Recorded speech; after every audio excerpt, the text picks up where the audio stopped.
You're listening to Brains On, where we're serious about being curious. Brains On is supported in part by a grant from the National Science Foundation.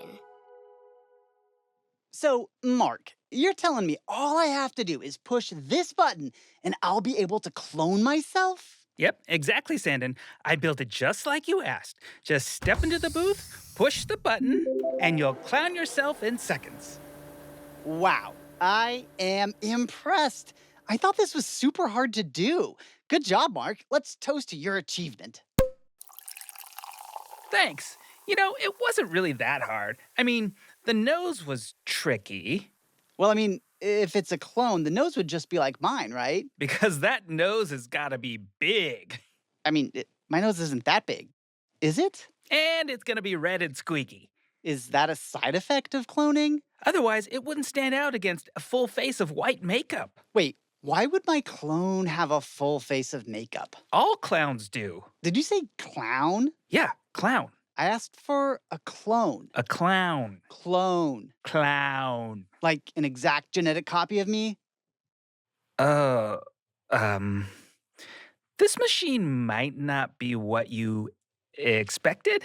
If I step in there, it's going to turn me into a clown, isn't it? Yep, Like with face paint and a rubber nose and big shoes? exactly. Oh boy, do I feel silly. Yeah, I'm going to want my money back, Mark. Sure, that makes sense.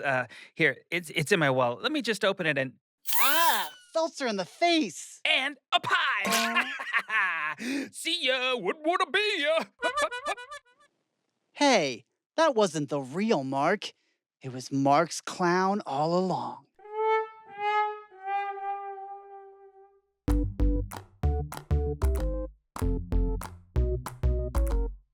You're listening to Brains On from 8 p.m. Studios. I'm your host, Molly Bloom, and my co-host today is Soleil from Vancouver, Canada. Hey, Soleil. Hi, Molly. Soleil, you asked us a fascinating question.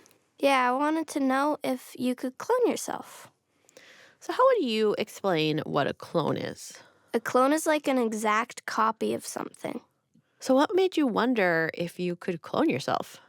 I was at my cousin's house, and they really love Star Wars, so I was thinking about how in Star Wars and some other sci-fi movies, they clone themselves, and I was wondering if that's actually possible. Yeah, there's that whole Attack of the Clones, the Clone Wars. There's a lot of clones in Star Wars for sure. So do you think cloning yourself is a good idea or a bad idea?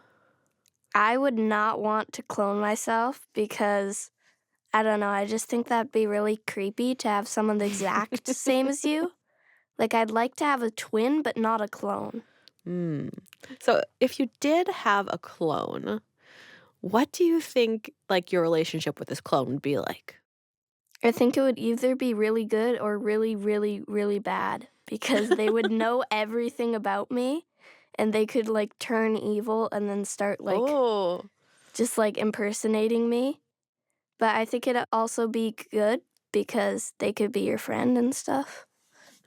Right, so it kind of depends on the personality of the clone is what you're saying, like if they're out to make some mischief or if they want to help you. Well, I guess, if it's a clone of you, it's just, has the same DNA as you. So probably have maybe a similar personality to you potentially. I feel like if I was a clone myself, I would probably want to destroy the other clone. So that's why I don't want to clone myself. You know what your clone would be thinking. Yeah. Very smart. Yeah, so basically when you clone something, you're creating a living copy of that thing. Sometimes this happens naturally in the world. There are plenty of living things that can create a copy of themselves to reproduce. Like certain plants, fungi, bacteria, even coral in the ocean. Their kids, if you call them that, are just new versions of them. They're clones. But humans, like a lot of other living things, make our next generation by combining stuff from two parents. So instead of a kid being a copy of one parent, it's a mix of two parents. And that stuff that's combined is called DNA. DNA is like a set of instructions for how to make a body. Yeah, DNA stands for deoxyribonucleic acid.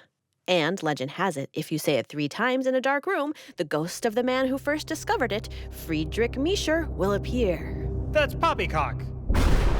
Ah! The ghost of Friedrich Miescher! If I appeared every time someone said deoxyribonucleic acid 3 times in a dark room, I'd be popping into every lecture hall on every campus at least a dozen times a day. I don't have time for that. Then why are you here? Well, podcasts are different. Gotta show for the fandom, am I right? Hashtag Miescher Nation, hashtag DNA Daddy. So you were the first to discover DNA? How did that happen? Funny story. I was studying white blood cells back in 1869. You know, the year 18th President Ulysses S. Grant was sworn in, and the Campbell Soup Company was created, and the first ever college game of American football was played. It was a cool year to do cool stuff. All that was way before cars and electricity were common, so you were working in a very different world than the one we know today. Totes. So anyway, I had this pretty sweet deal with a local surgical clinic where they would send me old pus-soaked bandages from patients. Awesome, am I right? I was examining the cells from these crusty used bandages under a microscope, as one does, when I noticed a substance that was unlike anything anyone had ever seen before. I called it nuclein at the time because I found it in the nucleus of a cell, which is like the cell's control center. You must have been very excited. Oh yeah, I knew it was a hashtag big deal.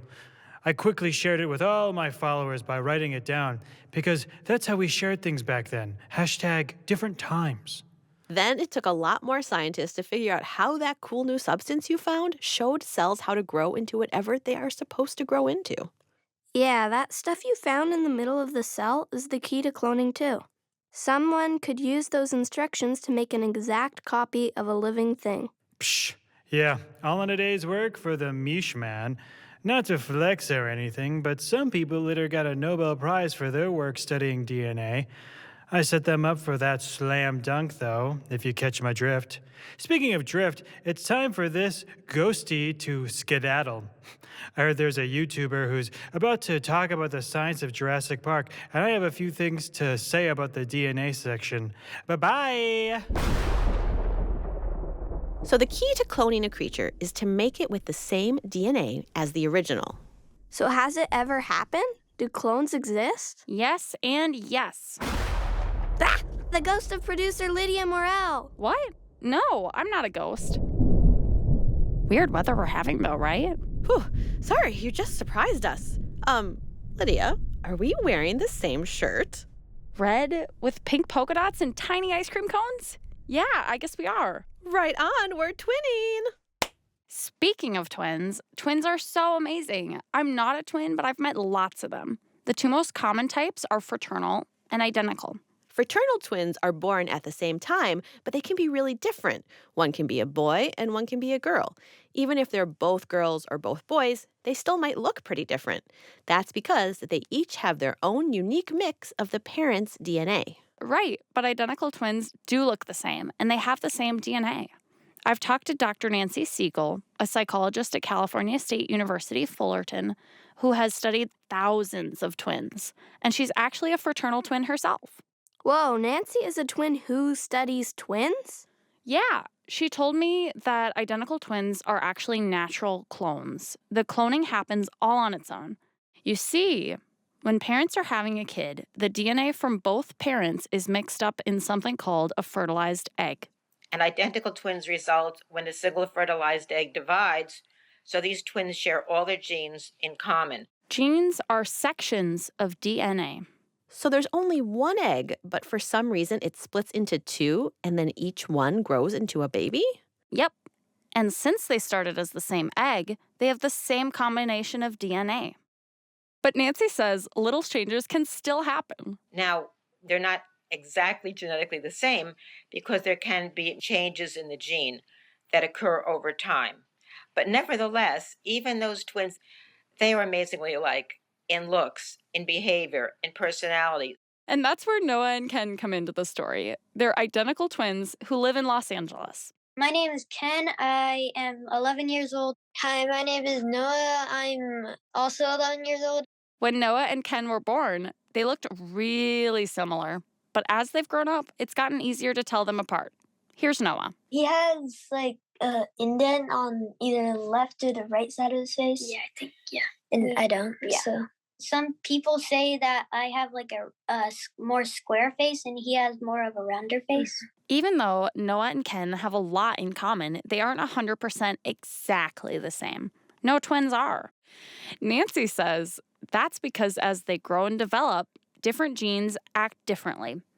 Genes are part of that DNA blueprint, and they create different changes in your body depending on whether they're turned on or off. And certain environments will trigger that gene. Let me give you a very simple example. Sometimes one identical twin is exposed to something that triggers a certain reaction. The twin partner is not.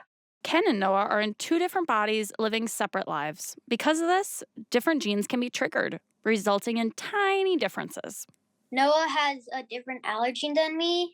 He has an allergy to dust. I have an allergy to pollen. And here's another big one. Noah has to wear glasses to see things in the distance clearly, and Ken doesn't. But their genes are still really similar. How does this affect their personalities? Identical twins are pretty similar, but you'll see a lot more differences in personality than in physical things like hair or eye color. Some of that may come from them just wanting to be different from each other, but some of it might come from their different life experiences too. Ken and Noah both love baseball, but besides that, they like a lot of different things, like school subjects, My favorite thing is social studies. my favorite thing is reading. foods, My favorite dinner is pizza. My favorite dinner is ramen. and hamburger toppings. He likes cheese on his hamburger and I don't. Even if they're different in personality, identical twins are usually very close. It's nice to have a identical twin because you're never bored because you always have someone to play with. Okay, identical twins like Noah and Ken are natural clones. So does that mean if we did clone someone, they'd be like identical twins? Nancy said they could be, but when you clone someone, that clone starts out as a baby. So the person and the clone would be born in different years. They'd share the same genes, but their lives would be very different. For example, I grew up in the 2010s, and I like pop music and baggy jeans. If I grew up in the 1990s, I might like flannel shirts and grunge. Wait, where'd this big book of CDs come from? And Molly, are those braces? What? Oh my gosh, I haven't had braces since 1997. And why are we all suddenly wearing bootcut jeans and spaghetti strap tank tops? I must have accidentally activated 1990s mode when I said the magic word. Please? No, grunge. Grunge is actually awesome. Let's rock. Rock on! I'm outie. Bye. Brains on. They may not be clones, but I do have 2 of them. Their ears. And get ready to use yours for the...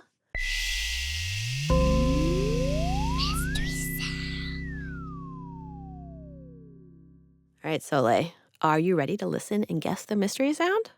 Yes. All right, here it is. What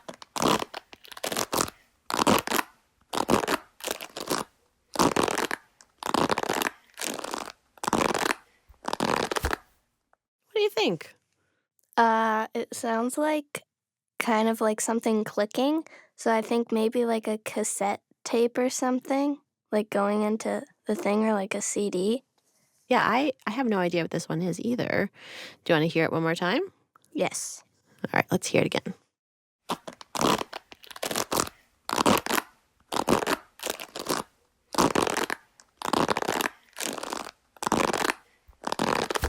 That kind of sounds like either something clicking, but now I'm sort of thinking maybe like when you open like a pop and it like makes that clicking sound. Like the pop top. Yeah, but it didn't really spray that much, so I don't really know. Yeah, this is a tricky one. Well, we will hear it again and get another chance to guess after the credits. So stay with us. Hi there, Molly here. I'm coming to you with some very exciting news. Starting now, we're offering a new way to engage with Brains On and get some fun extra perks. It's called Smarty Pass, and it's your ticket to ad-free episodes of Brains On, Forever Ago, Smash Boom Best, and Moment of plus a bonus episode of one of our shows every month. And you get to listen to it all in your favorite podcast listening app, including Spotify and Apple Podcasts. Pretty cool, right? If you don't subscribe to Smarty Pass, your original free feeds will still be going just as they are now. But if you do choose to subscribe, you'll get an ad-free feed for each of our shows and some awesome bonus episodes on top of it. Whether you choose to subscribe or keep listening in our free feeds, we really, really, really appreciate you listening to our shows and being a part of the Brains On universe. Thank you so much for your support. If you're interested in subscribing, again, it's smartypass.org/brainson. Brains on. You're listening to Brains On. I'm Molly. I'm Soleil. And today we're answering your questions about clones.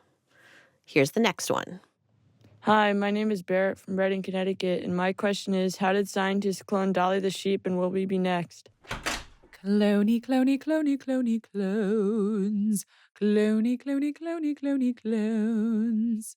Oh, hey, it's producer Rosie DuPont. Oh, hi. Hi, Molly. Hi, Soleil. I was just working on my one-woman musical, Send in the Clones. It's a clone extravaganza set to Frank Sinatra's greatest hits. That's so specific. I know. Anyway, I thought I'd stop by to tell you about the first clone of an adult mammal. Are you ready for a story of science, secrets, celebrity animals, and sensationalist media? Yeah. Yes. Cool. Then let's travel back in time to the year 1996. Everyone was dancing to the Macarena. Tickle Me Elmo was the coolest new toy. Elmo love you. That tickles. And a very special lamb was born. Lamb number 6LL3 came into the world on July 5th, 1996 at the Roslin Institute in Scotland. She had a little white face and a woolly coat, and after she was born, she popped right up onto her feet. Aw, cute. Yes, she was cute. But mostly, the scientists at the Institute were stunned, thrilled. This little lamb was a miracle because she wasn't just any old lamb. She was a clone named Dolly. Now, Dolly wasn't the first animal clone, not even close. Scientists had cloned a frog more than 30 years earlier in 1953. But cloning a frog isn't the same as cloning a sheep or even a dog. Every animal presents its own unique set of obstacles when it comes to cloning. And because the frog was an amphibian and not as closely related to humans, it didn't cause the same splash. Also, after that first froggy clone, scientists had trouble repeating the process. They did succeed in cloning a mouse in 1979, but they didn't do it the way they cloned Dolly. They used an early embryo or baby cell and split it into two identical mice. That's the way identical twins are made. Yes, exactly. But Dolly was different. She was made from an adult cell. She was the first identical copy of an adult mammal. Dolly was made like this. Scientists took a cell from a 6-year-old sheep's udder. Then they took an egg from another sheep and sucked out all of its DNA. You know, the genetic material that makes you, you. Next, they stuck the udder cell and the empty egg cell together using electricity.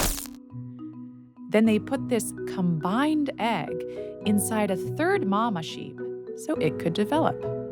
And that egg turned into baby Dolly. She was an exact copy of the 6-year-old sheep that donated its udder cell, only a baby. This was a huge deal because the cells in our bodies have different jobs. Our brain cells do one thing, our skin cells do something else, and then there are these other types of cells that are like shapeshifters. They can become every different type of cell in your body. When a baby is developing, before it's born, it's made up of lots of these shapeshifter cells, and they're busy creating every part of its body. Eyes. Nose. Ears. Exactly. And until Dolly was born, no one thought you could take an adult cell that already has a special job, like being an udder cell, and turn it back into a shapeshifter cell. Figuring this out wasn't easy. The scientists at the Roslin Institute tried to make a sheep clone like Dolly 276 times before they got her. 276 is a lot. That's like the number of days between Valentine's Day and Thanksgiving. Right. So Dolly was special. And the scientists who helped create her knew the world would go wild when they heard about her. So they decided to keep little Dolly a secret until they'd published a scientific paper about how she came to be. In February 1997, just a few days before the scientists at Roslin were scheduled to publish their paper about Dolly, the secret leaked and sparked a media firestorm. Some folks cracked jokes. My son told me he didn't understand cloning. I told him that makes two of us. Why did scientists clone Dolly? They wanted some sheep thrills. But it also caused a lot of people to worry. Dolly, she may look ordinary, but she's the stuff of science fiction. Which brings us to the fundamental question, should we be applauding a mind-boggling scientific breakthrough or be nervous about where it might lead us? Everyone was asking the same question. If it was possible to clone an adult mammal, wouldn't human clones be next? If a lamb, why not a man? There's no doubt that human beings will be cloned. But how soon, and what did that mean? Turns out, human clones were not right around the corner. People are a lot harder to clone than sheep. For one, cloning takes a lot of tries to get right, so we need to experiment on a ton of human eggs, and this idea makes many people feel uncomfortable and upset. What's more, other primates, like monkeys, are tricky to clone. So it'd likely take a long time and lots of mistakes to figure out how to clone humans. So has it ever been done? No. To this day, no one has cloned a human from an adult cell. And what ended up happening to Dolly? Well, once the media attention calmed down, she had a pretty regular life. She partnered with a Welsh mountain ram named David and had 6 little babies named Sally, Cotton, Lucy, Bonnie, Darcy, and my favorite, Rosie. When she was 6, Dolly got sick with a lung infection common among sheep and sadly passed on. Healthy sheep often live 10 to 12 years, so there was some talk that she may have had a short life because she was a clone. But that idea was proved wrong. Dolly was perfectly normal in every way. Today, if you want to see her, she's been stuffed and put on permanent display at the National Museum of Scotland. And that's the story of the world's first clone of an adult mammal. Wow, I wonder if Dolly the sheep ever had a sense of what a big deal she was. Yeah, she might be the most important sheep ever born. For a little sheep, she was truly the goat. Well said. Thanks for the info, Rosie. No problem. All right. I should get back to working on my musical. Where are the clones? Send in the clones.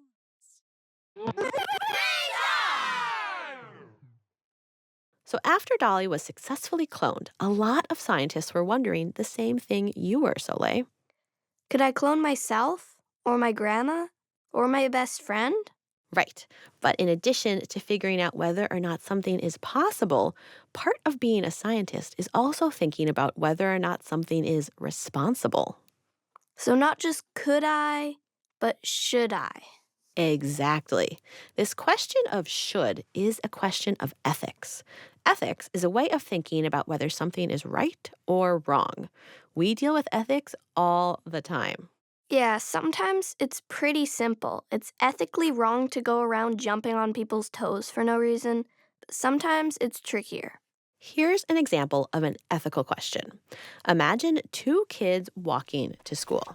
So then I said, no way, you're in my house. You'll eat your thrice battered ham, Oh my gosh, did you see that?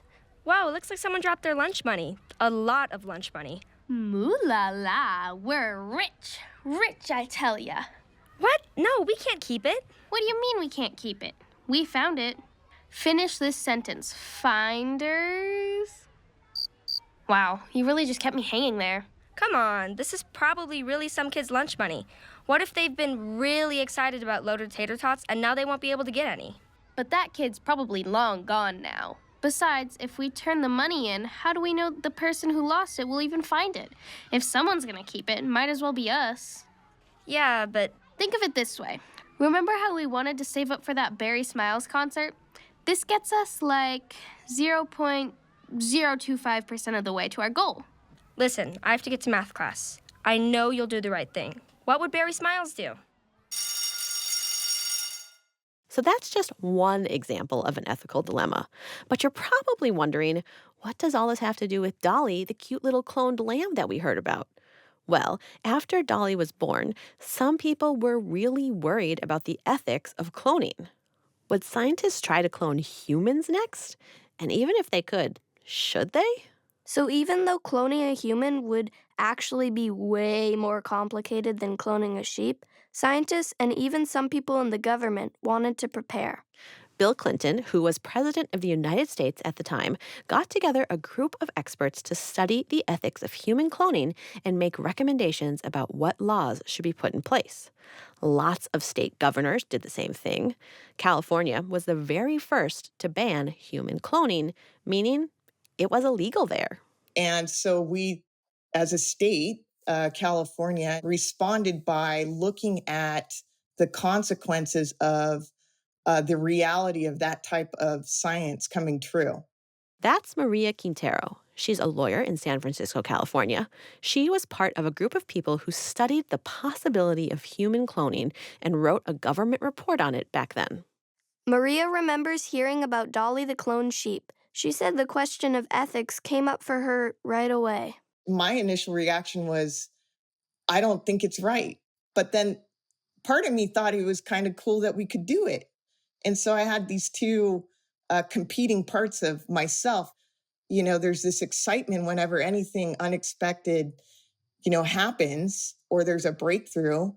But then the other part of myself said, but wait a second, why would we want this? Why would we need this? There were other questions, too. The main one initially was safety. Is it safe? To clone a human, you probably use a process like the one used to create Dolly. 2 cells, one with DNA and one with its DNA emptied out, would be smashed together using electricity. But it's actually really hard to get this process exactly right. Sometimes you get extra DNA that you didn't intend to. This could cause the cloned embryo to fail, like it did the other 276 times scientists tried to create Dolly.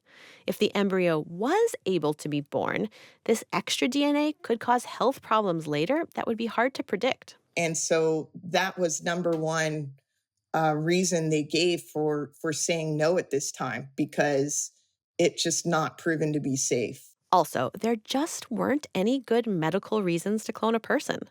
A lot of the experts found themselves asking, why would we do this? What's the reason behind it? And they weren't able to come up with any good answers. People have a lot of wrong ideas about what cloning would be like. Like people say, I wish I could clone myself so that I could do my homework and play video games at the same time. But cloning isn't like clicking copy and paste. Even if you could make a clone of yourself, you would be getting the baby version. And that baby version might grow to be physically identical to you, but they would still be their own person with their own unique personality, just like Noah and Ken, the twins we met earlier in the episode.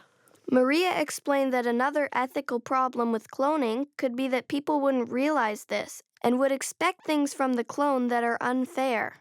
So you could be a mom or a dad saying, I want to have a human son just like their first son. Let's just say it's Joe, because Joe's a good basketball player. Joe's a good student. Joe always does his homework. And they want that same person. But what if the new kid, the clone, has a hard time being like Joe? Like we talked about earlier, even twins with the same DNA don't end up the same. This clone would be under a lot of unfair pressure to be a certain way because that's what their parents want and expect. And so the creation of, a society where you can choose what you want to see in a kid and what you think that kid's going to become as an adult, that was something that, as a whole, most, not just scientists, but also just people said, no, that's not a world that we want to live in. That's not a world that we want to see. So scientists are pretty unified that cloning a full human being is a bad idea. Yeah, so you might see clones in movies, books, and TV shows, but not in real life. Some things are best left to science fiction. Brains.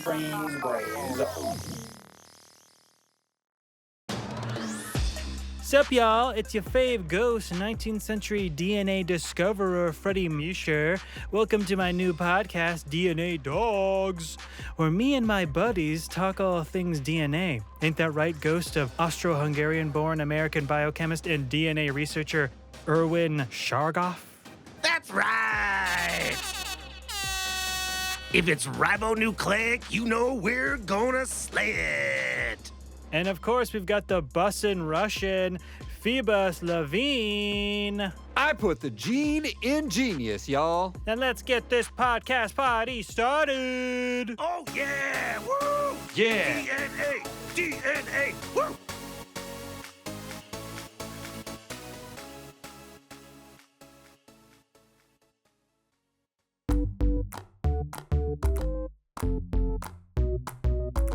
Cloning is creating a copy of a living thing by giving it the same DNA as the original.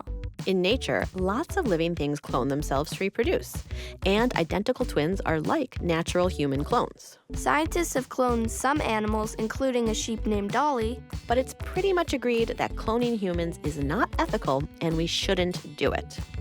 That's it for this episode of Brains On. This episode was produced by Rosie DuPont, Nico Gonzalez-Whistler, Molly Bloom, and Anna Goldfield. We're bidding adieu to our fabulous intern, Lydia Morell. We can't wait to see what she does next. Our editors are Shayla Farzan and Sandon Totten. This episode was sound designed by Rachel Breeze, and we had engineering help from Jess Berg and Brooklyn Filtness. Special thanks to Amy Scamahorn, Charlie, Coco, Brant Miller, Andy Doucette, and Josh Savageau. Our executive producer is Beth Perlman, and the executives in charge of APM Studios are Chandra Kavati, Joanne Griffith, and Alex Schaffert. Brains On is a non-profit public radio program. There are lots of ways to support the show. You can tell your friends about us. Hey friends, have you heard Brains On? Buy our books. They're fascinating. Donate or subscribe to our Smarty Pass. Ad-free episodes just for you. Just head to brainson.org to subscribe. Okay, so Lay, are you ready to hear that mystery sound again? Yes. Okay, here it is.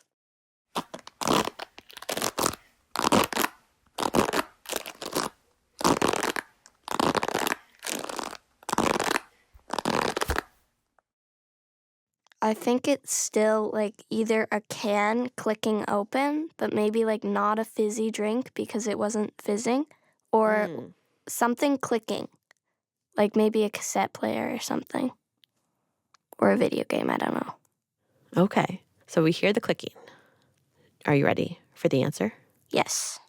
My name's Alana, and I'm from Annandale, Virginia, and that was the sound of me rubbing the bristles on my hairbrush.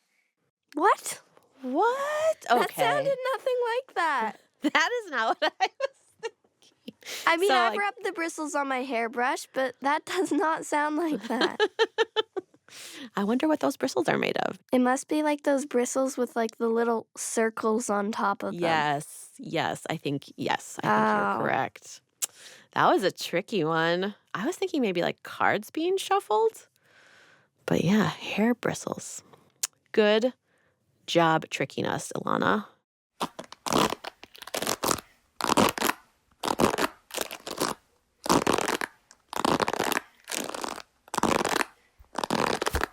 Hi, everybody. I'm Molly Bloom. And I'm Joy Dolo. And we're going on a Brains On Universe field trip. In fact, Sandon, Mark, Joy, and I are going on 3 adventures like you've never seen before. These are live-action, hour-long shows with exciting brains-on escapades, hilarious Smash Boom Best debates, and fun-filled forever-ago explorations. First, we're digging up history and unearthing cool stories in our Big Dig field trip. Grab your shovels and join us. In What's That Smell, we will need your help solving a stinky mystery as Sandon the Smell Sleuth takes on a funky case. And finally, hop on board our snacktacular road trip. We'll uncover unbelievable surprises about your favorite snacks. Sign up for 1, 2, or all 3 virtual field trips. Smarty Pass members get a 20% discount. Visit brainson.org/field trips. Seats are limited, so don't miss out.